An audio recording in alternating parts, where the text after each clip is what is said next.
Measure everything and make a feedback loop. So a good example of that is getting people to slow down driving. The data-driven approach would be those signs that show you how fast you're going. So if you're coming up to a school zone, they'll say this is the speed limit and this is how many miles you're going. Instant change.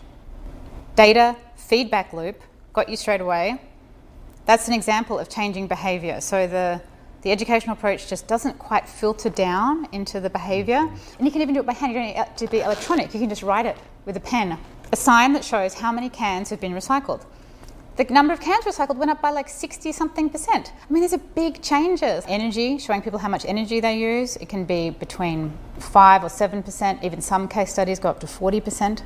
Just showing people the numbers in a feedback loop. The second principle is social comparison. If we got a little report card that said, you create 5 pounds of trash and I create 7 pounds, I'll just be like, oh, why am I doing more? I got to get it down. I got to beat him. I got to at least not be worse. So this social comparison based on data is quite possibly one of the most powerful ways to get into the human psyche. So we could both watch a documentary on garbage and be like, ooh, that's bad. But if we're given the data and then we're ranked and compared in a leaderboard from top to bottom, then we're all like, I want to do better on the leaderboard.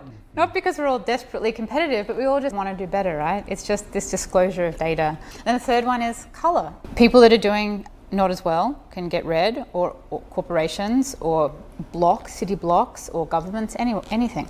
And you've got the whole rainbow to work with. And what's so interesting about colour is it is immediately recognisable by the human mind. That's why traffic lights are colours. Can you imagine if the traffic light said the words go and stop without the colour?